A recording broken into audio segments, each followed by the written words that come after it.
لیے ہی انہیں کہا جاتا ہے. اور کیسی محبت کی ہے اپنے مرشد سے, کیسی محبت کی ہے.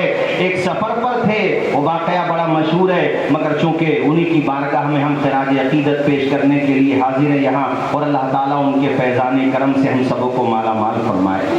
زور سے بولیے آمین. ان کی نگاہ محبت ہمیں اور آپ کو عطا فرمائے. راستے میں ہیں, بار بار کہتے ہیں کہ مجھے اپنے شیخ کی بو آ رہی ہے, بوئے شیخ می آیت, مجھے اپنے شیخ کی خوشبو محسوس ہو. سب نے کہا امیر خسرو یہاں تمہیں تمہارے شیخ کی, کہاں دہلی اور کہاں تم ہو, کتنے مسافت پر ہو, تمہیں یہاں خوشبو آ رہی ہے. اور بات کیا تھی؟ بات یہ تھی, ایک ضرورت مند آئے تھے حضرت محبوب الہی کی بارگاہ میں, کہنے لگے بیٹی کی شادی کرنا, حضور کچھ عطا فرما دیں. اللہ والوں کی بارگاہ میں کل بھی ضرورت مند آتے تھے, جھولی بھر کے لے جاتے تھے, آج بھی ضرورت مند آتے ہیں, جھولی بھر کے لے جاتے ہیں. سبحان اللہ, سبحان اللہ. عطا کرنے والا بے شک اللہ ہی ہے, مگر اللہ تعالیٰ خوش ہوتا ہے اس بات سے کہ تم میرے محبوبوں کی بارگاہوں میں آ کر کے دعا کرو. بے شک دعا اللہ ہی سے کی جاتی ہے, بزرگوں کے وسیلوں سے کی جاتی ہے. تو وہ آئے تھے. اب دیکھیے وہ واقعہ آپ نے سنا ہے, بس اختصاراً آپ کے سامنے عرض کروں گا کہ کئی دن تک اتفاق دیکھیے, مگر آخر میں آپ نے کہا کہ ایسا کرو میری جوتیاں لے جاؤ, نعلین لے جاؤ. نعلین کہتے ہیں جوتیوں کو. تو وہ بوسیدہ جوتیاں تھیں, ان کو تھوڑا احساس بھی ہوا, مگر انہیں اندازہ نہیں تھا کہ دیوانے کی نظروں کو جہاں دیکھ رہا ہے, دیوانہ نہ جانے کہاں دیکھ رہا ہے. تو ادھر سے حضرت امیر خسرو تشریف لا رہے تھے, ادھر یہ کہیں آس پاس میں. اب وہ پہلے یہ ہوتا تھا کہ لوگ دن میں سفر کرتے تھے, رات میں کہیں سرائے میں کہیں کوئی جگہ ملتی تھی, آرام کرتے تھے. تو وہ قریب میں کوئی جگہ تھی, وہاں پہ وہ آرام کر رہے تھے, جن کو آپ نے بطور تحفہ, بطور ان کی ضرورت پورا کرنے کو وہ جوتیاں نعلین دیے تھے اپنے. اب وہ وہاں پر امیر خسرو تڑپ رہے ہیں ماہی بیعت کی طرح. سب نے کہا کہ بھئی تمہیں یہاں کیسے خوشبو آ رہی ہے؟ تو آپ اسی سمت چلے جس سمت سے ہوا خوشبو لے کر کے آ رہی تھی, اور پہنچ گئے اسی جگہ پہ جہاں پہ وہ آرام کر رہے تھے, جو اپنی بیٹی کی ضرورت کے حساب سے, چونکہ شادی ہونا تھی اس لیے وہ آپ نے تحفے میں وہی لے کے آ گئے. وہاں پر امیر خسرو پہنچے, سب کو جگایا, کئی لوگ تھے وہاں, اور آپ نے کہا کہ مجھے معاف کرنا, یہاں سے مجھے خوشبو آ رہی ہے, تم کیا لے کر کے آؤ, تمہارے پاس کوئی ایسی چیز ہے؟ تو انہوں نے پوری بات بتائی, اور بطور طنز انہوں نے بطور استہزاء یہ کہا کہ ہم گئے تھے وہاں پر, انہیں دلی کا شہنشاہ کہا جاتا ہے, ہم نے بڑا نام سنا تھا, لیکن ہمیں تو صرف یہی ملا ہے. حضرت امیر خسرو نے کہا ارے یہ تو میرے شیخ کی نعلین ہے, اور مجھے جو خوشبو آ رہی تھی یہ نعلین کی آ رہی تھی. بولو یار سبحان اللہ. اس شاخ بنو, محبت کرنے والے بنو, راہ حق کے مسافر بنو, وفا کا دیپ جلانے والے بنو. اور اس وقت آپ کے پاس اتنا سرمایہ تھا کہ سونا چاندی کے سکے بطور تحفہ آپ کو پیش کیے گئے تھے. آپ نے کہا اس سے جس کے پاس نعلین تھے, بیٹیوں کی شادی کرنا ہے اور میرے شیخ نے آپ کو نعلین دی ہیں, اب مجھے بتاؤ اس کی کیا قیمت لوگے؟ تو وہ کہنے لگا یار میرا دل پہلے ہی سے ٹوٹا ہوا ہے, وہیں پر میرے ساتھ جو ہونا تو وہ ہو گیا, اوپر سے آپ بھی میرا مذاق اڑا رہے ہو, میں پریشان آدمی, وہاں پہ صرف یہ ملا ہے, اوپر سے آپ انہیں خریدنے کی بات کر رہے ہو, کون خریدے گا انہیں؟ آپ نے فرمایا ان نعلین کی اہمیت تم نہیں جانتے ہو, قیمت بولو جو چاہو گے تمہیں دیا جائے گا. حضرات لکھا ہوا ہے آپ کے حالات زندگی میں کہ جتنا بھی آپ کے پاس تحفہ تھا سب کا سب آپ نے اسی ضرورت مند کو دے دیا, اور کہا ارے تو جان بھی لے لیتا تو امیر خسرو اپنے پیر کے نعلین کے لیے جان کا تحفہ پیش کر دیتا. اللہ سبحان اللہ. نعرہ تکبیر, نعرہ رسالت, عرض مقدس. تو جان بھی مانگتا تو اپنے مرشد کے لیے. یار محبت ایسے ہی تو ہونا چاہیے. اچھا یہاں ایک بات اور پتہ چلی, اللہ والوں کی بارگاہوں میں ان کے پاس پہلے ہی سے ضرورت مند لوگ آتے تھے, وہ ان کی مدد کرتے تھے, وہ ان کے کام آتے تھے. خدمت خلق کو وہ اپنی زندگی کا مقصد سمجھتے تھے. تو اس سے ہمیں آپ کو بھی سیکھ لینا چاہیے. جن لوگوں کو اللہ پاک نے دولت سے نوازا ہے یا ان کا اثر ہے, سماج میں ان کی گرفت ہے, لوگ ان کی بات مانتے ہیں, تو انہیں حضرت محبوب الہی کے راستے پہ چلتے ہوئے یتیم بچوں کی کلائی پکڑ کر اسکول میں بغیر فیس کے ایڈمیشن کرانا چاہیے, یا اگر وہاں پہ فیس جاتی ہے تو ایک امیر اگر 10 بچوں کو گود لے لے اور ان بچوں سے کہے بیٹے ذہن تمہارا کام کرے گا, فیس ہماری کام کرے گی, آپ پڑھیے آگے بڑھیے, تو محبوب الہی کی بارگاہ میں سچا خراج عقیدت یہی ہوگا. غلط تو نہیں بولا, زور سے بولو.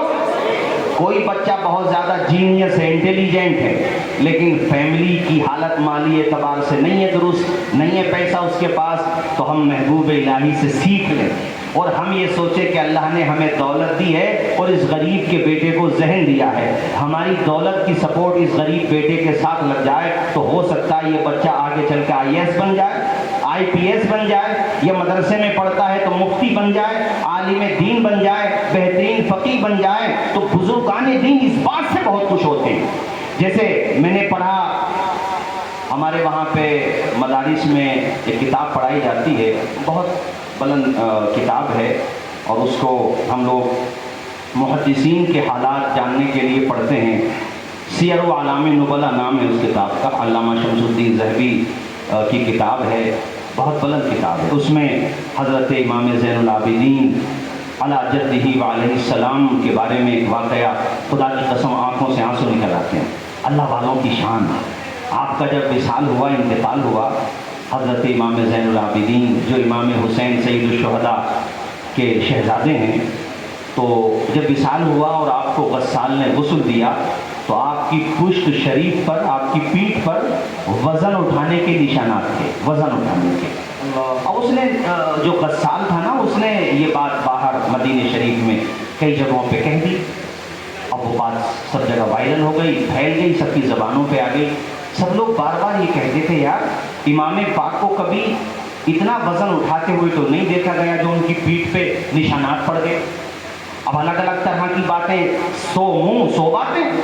آخر وجہ کیا ہے کہ شیر خدا اسد اللہ غالب علی ابن ابی طالب کے شہزادے سید الشہداء کے پوتے سید الشہداء امام حسین کے بیٹے امام زین العابدین کی پشت اطہار پہ یہ نشانات کس چیز کے ہیں؟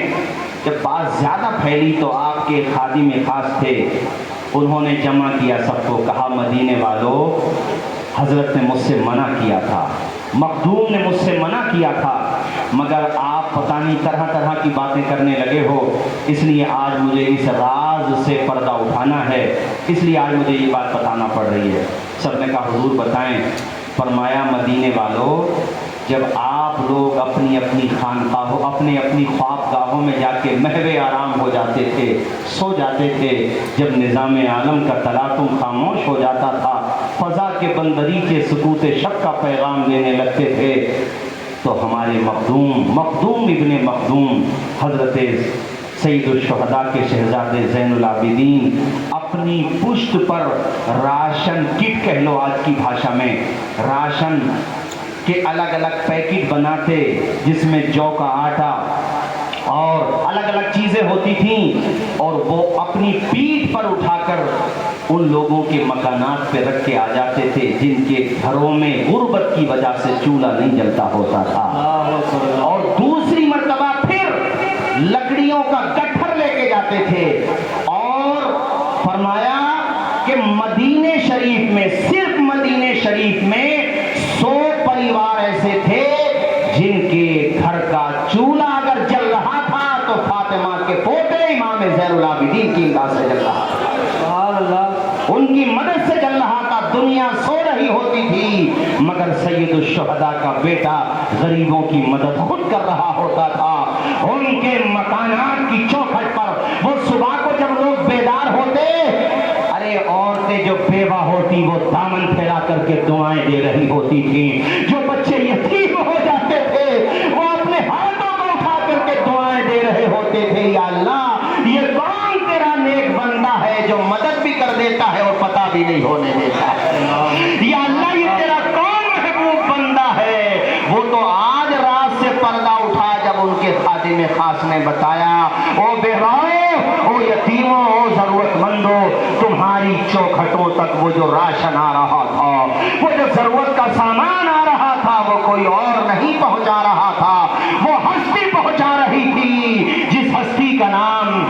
محبت امام زین العابدین ہے، اور کیوں نہ ہو یہ اس کے نواسے ہیں جن کی شان یہ ہے میرے کریم سے گر قطرہ کسی نے مانگا دریا بہا دیے ہیں تربے با۔ نعرہ تکبیر، نعرہ رسالت، عرس مقدس۔ 100 پریواروں کا خرچہ، 100 پریواروں کا خرچہ صرف مدینہ شریف کی میں نے بات بتائی، آس پاس مضافات قریہ ولیجز کی بات نہیں بتائی، صرف مدینے میں کس طرح سے انہوں نے کمزوروں کی کلائی پکڑی ہے۔ تو میں نے یہ بات چونکہ محبوب الہی کی بارگاہ میں حاضر ہیں، ان کے مرید خاص، مرید اور خلیفہ ہونا بھی بڑی بات ہے مگر محبوب ہونا بہت بڑی بات ہے۔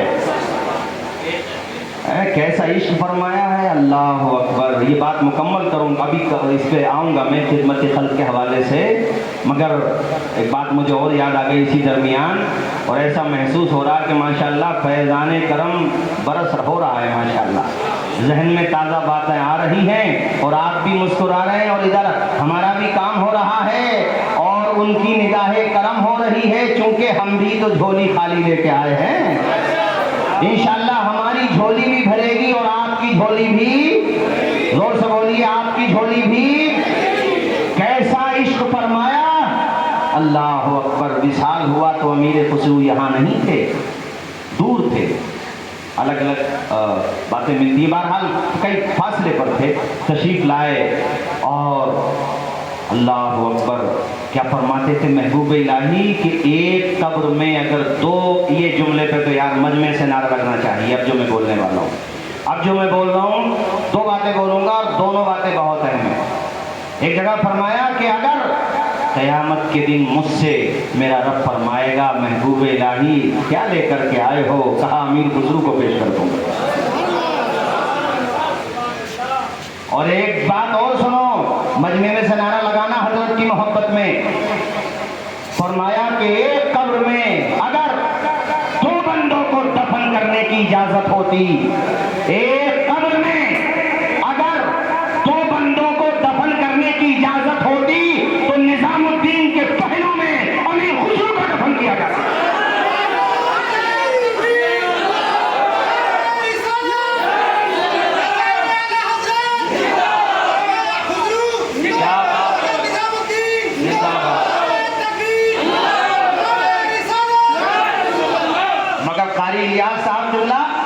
کیا محبت فرمائی امیر خسرو نے، انتقال کے بعد تشریف لائے تو مزار شریف چھوڑا نہیں، اپنے شیخ کی تربت چھوڑی نہیں۔ کیسا عشق فرمایا حضور، کیسا عشق فرمایا، اللہ اکبر کبیرہ، کہ آپ نے اپنے شیخ کی تربت نہیں چھوڑی، یہاں تک کہ صرف 6 ماہ کے بعد معشوق بھی وہیں پہ پہنچ گئے اور یہ عاشق صادق بھی وہیں پر پہنچ گئے۔ کیا بات ہے، کیسا عشق فرمایا۔ اچھا، جو آپ کو تحائف ملے، چونکہ شاعر ایسے تھے کہ فارسی زبان کا آج تک ایسا کوئی شاعر پیدا نہیں ہوا۔ آپ یہ کہہ سکتے ہو کہ صاحب بھارت میں تو آج فارسی زبان ہے نہیں، تو اب شاعر کہاں پیدا ہوتے ایسے؟ ایران میں تو ہے، افغانستان میں تو ہے، اور بھی ممالک میں ہے فارسی زبان۔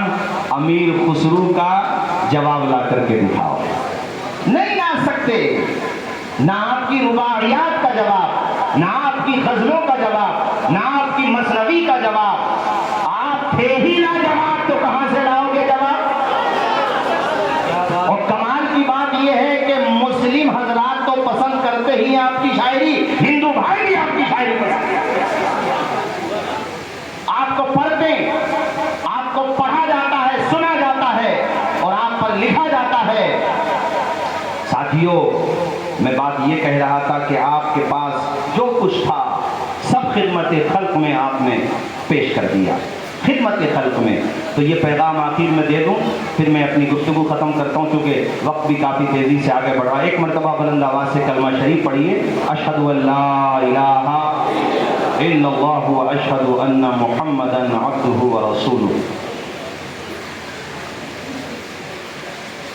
حضرت امام زین العابدین کے حوالے سے میں نے آپ کو بتایا، محبوب الہی کے حوالے سے بتایا، بزرگان دین کو آپ پڑھیں گے تو آپ یہ پائیں گے کہ انہوں نے اپنی زندگی میں یہ ثابت کر کے دکھایا ہے کہ روح کی پیاس کو اخلاق کا پیالہ دے دے، اپنی قسمت کے اندھیروں کو اجالا دے دے، اپنے روٹھے ہوئے مولا کو منانا ہو اگر اپنے حصے کا پڑوسی کو نوالا دے دے۔ تو اگر ہمارے جو صاحبان ثروت ہیں جن کو اللہ نے دیا ہے، وہ جیسے اس وقت ہمارے سامنے کئی چیزیں ہیں، مثال کے طور پہ غریب بیٹیوں کے نکاح کا ایک بہت بڑا مسئلہ ہے، تو اگر امیر لوگ جن کا اثر ہے سماج میں وہ لوگ اجتماعی شادیاں کرنے لگیں اور غریب بیٹیوں کو عزت کے ساتھ ودا دیں، ان کو سمان دیں، صرف نمائش نہ کریں بلکہ ان کا دل رکھیں کہ محبوب الہی کے راستے پہ چل کے دکھائیں۔ اسی طرح جو بچے بڑے اچھے ہوتے پڑھنے میں لیکن وہ انٹر کے بعد اس لیے آگے نہیں بڑھ پاتے کہ گھر کا خرچ دیکھیں یا ایجوکیشن کا خرچ دیکھیں، تو ان کی انگلی پکڑ لیں اور ان سے اگر پوچھا جائے کہ بھائی تمہارا ان سے کیا رشتہ ہے جو تم یہ کام کر رہے ہو، تو وہ جواب دیں کہ یہ کام ہم نے محبوب الہی کی بارگاہ سے سیکھا ہے، یہ کام ہم نے امیر خسرو کی بارگاہ سے سیکھا ہے۔ جیسے میں نے کبھی پڑھا تھا ریسنٹلی، ہمارے مراد آباد کے پاس ایک جگہ ہے جٹ پورہ، وہاں ایک معین علی کر کے ہیں، وہ ڈی ایم بن گئے، اب آئی ایس ہوئے۔ وہ کہتے ہیں کہ فیملی کی مالی حالت کوئی بہت زیادہ اچھی نہیں تھی، تو لیکن میرا ذوق تھا کہ بھئی میں آئی ایس بنوں، پڑھوں، تو U P S C exam نکالنے کے لیے کوچنگ سینٹر اور پھر وہاں کا خرچہ سارے اخراجات میں کیسے پورے کرتا، تو کہتے ہیں کہ ویلفیئر سوسائٹی نے مجھے گود لے لیا۔ گود لینے کا مطلب یہ کہ انہوں نے ہماری ہیلپ کی، مالی اعتبار سے پیسہ ان کا لگتا رہا، دماغ میرا لگتا رہا، اور اس کا نتیجہ یہ نکلا کہ آج الحمدللہ میں کامیاب ہو گیا ہوں۔ اے میرے عزیز ساتھیوں، آپ اپنی اپنی جگہ بیٹھ جائیے، حضرت یہیں پہ تشریف لا رہے ہیں، آپ اپنی اپنی جگہ پہ بیٹھ جائیے، آپ جہاں وہیں پہ بیٹھو، حضرت یہیں پہ تشریف لا رہے ہیں، بیٹھ جاؤ اپنی اپنی جگہ پہ، کلمہ شریف پڑھو سارے لوگ، لا الہ، بلند آواز سے لا الہ الا اللہ محمد رسول اللہ صلی اللہ تعالی علیہ وآلہ واصحابہ وبارک وسلم، یہیں پہ تشریف لا رہے ہیں حضرت۔ تو بھائیوں، یہ میں نے چند باتیں آپ کے سامنے رکھی، اور آخر میں جاتے جاتے ایک پیغام آپ کے گوش گزار اور کرنا چاہتا ہوں۔ وہ پیغام یہ ہے کہ تمام خانقاہوں نے اس بات کو اٹھایا ہے، گھر گھر تک پہنچایا ہے کہ حوصلے اس طرح آزمایا کرو، مشکلیں دیکھ کر مسکرایا کرو، بھلے دونے والے کم کھایا کرو، اپنے بچوں کو لیکن پڑھایا کرو۔